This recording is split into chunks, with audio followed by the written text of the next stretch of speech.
Hi everyone, welcome to my etymology presentation. In other words, word roots presentation.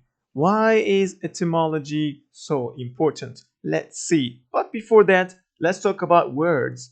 Words are necessary in our life. They are necessary for your intellectual improvement because words are ideas. The more words in your mind, the more intellectually developed you are. And for your theoretical improvement, which means your knowledge of principles is important about life, about different topics, different subjects. It is also important for communication. It doesn't matter if it's written or spoken.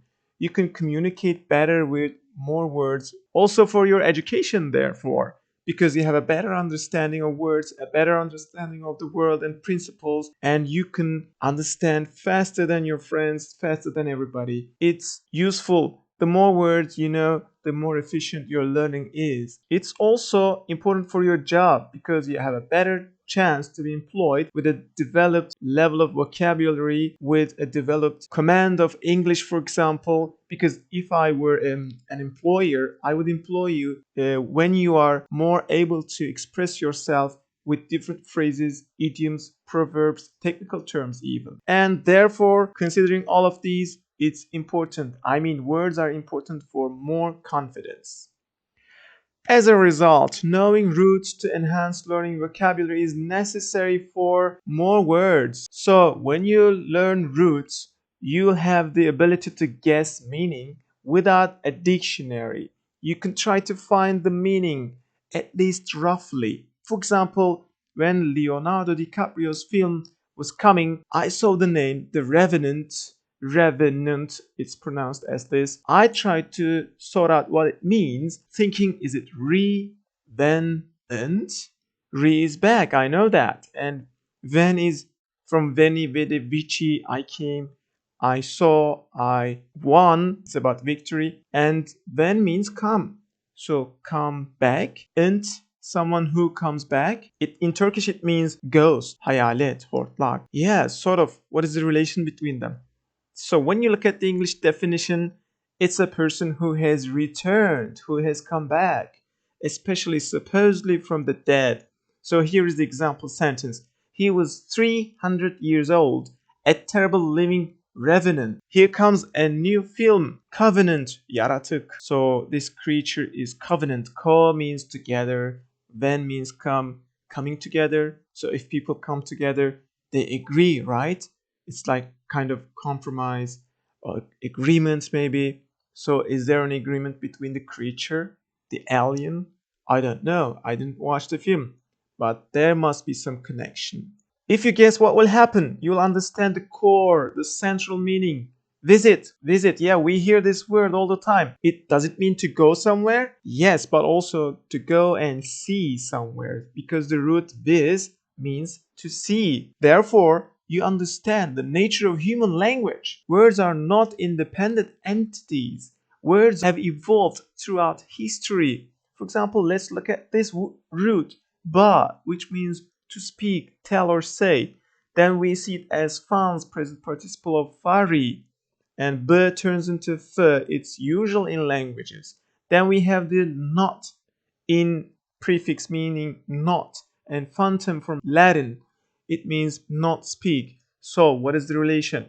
Infant means a baby or somebody who can't speak, a newborn baby. So this is the evolution of this word. So we understand that words just don't pop up. They have a history, they have the archaeology, okay? And second good thing about learning word roots, retention. Once you learn a word, you can keep it in your store, in other words, in your brain. And the good news is permanently, you'll never forget it. Never is maybe too much, but it will be really difficult to forget a word. You can assimilate scholarly theoretical terms in a meaningful way. What does it mean? You'll have meaningful associations of words. In other words, you'll connect them with already existing knowledge. We have vision, television. We know it's about vis, about seeing. And then we have supervise. If you come across with the word supervise, you can see this and try to guess it.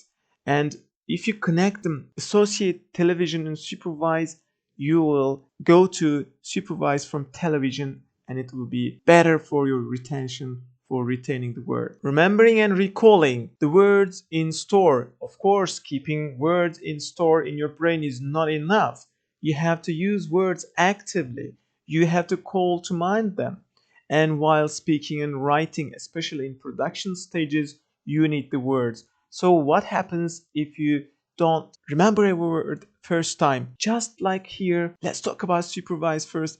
What was it? It was a word related with seeing, watching, which is viz, and over, which is super, viz and super, supervise. Yes, that was watching over, checking, controlling someone or something. Supervise, I got to, yeah, I can remember it easily now. And number 3, the good side, the positive side. You can create, generate, you can actively involve in word creation. You can play with words, I mean. You can even create your own words, like concepts, for example. Instead of a drone, you can just make up a word like quadropter, which has 4 wings. Quadro means 4, ter means, wing, because helicopter is a round wing. You can create your own brand names. For example, in medicine, we know Immunofortis, it's a brand name. It makes your immunity system more forceful, stronger. And in electronics, we have Duracell, which means durable, and cell is the battery. For their cells which are durable, they have this name. They have created these names out of the root. Consequently, you could activate your brain with wordplay and by building vivid images in your mind. Word roots are entertaining. It's already entertaining with the first 3 items, right? I have just mentioned now. Also, you have less load than memorizing isolated word lists. Many people try to memorize lists of words while learning a language, but it doesn't work. You forget the moment you put down the paper, and you'll have less load because it's meaningful learning. And there are interesting etymologies, word histories, archaeology of words. Remember, infant. It's really interesting, right? And infant is not baby, actually. It's somebody who can't speak because newly born. Seeing this is, entertaining. And seeing the interaction among languages, countries, cultures is also interesting. Like algorithm, which comes from El-Harazmi's name, a person, a science person. Magazine from Mahzen, Hazine, which means treasure in Arabic. Syrup, sharap, sherbet. If you look carefully, you can see that they're closely related. Sherbet is some sweet drink in Turkish. Number 5 is about spelling. You'll have fewer spelling mistakes if you know your word roots. For example, consensus. Do we write it as C-O-N-C-E-N-S or C-O-N-S? Is it S or C? If you know that the word comes from sense, you can see that it starts with S instead of C. This is wrong. So it's the same in Turkish. For example, we have 2 very similar words. Muharebe, which means war. Muhabere, which means correspondence. So HRB is, we have another word, harp, from HRB, which means war. So we can connect the 2 words together and write it in the correct way. Haber is news in Turkish. So muhabere is similar to that. We can connect them together and we will have fewer spelling mistakes then. What about expressing yourself?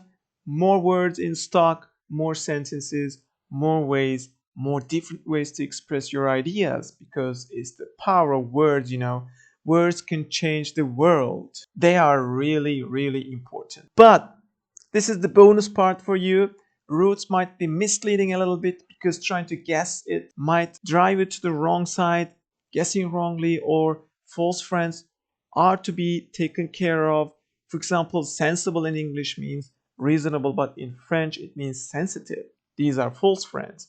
Manufacture in English means producing something, but in Turkish we have manifatura, which comes from this word, but it has different meanings than producing something. What about some roots? Some roots are unproductive. For example, you can find more than 20 words out of fun, which means sound, but pyre, which means fire, we can reach to about 5 words, maybe 6 words. Another but here, it's not for beginners really because it's limited For example, you can teach them days of the week, like Monday is the moon day, Sunday is the sun day. This is the root, this is the etymology, but mostly academic words can be taught through word roots. So you need to be a little bit like, intermediate or upper intermediate level.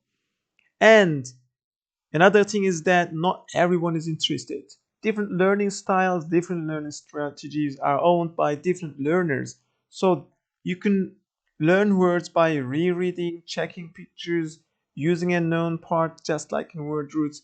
You can make connections, lots of different styles, but not everybody is interested in that. One good way, but not a cure itself in learning vocabulary, because it has to be used with other methods too. We cannot say roots are lifesavers alone.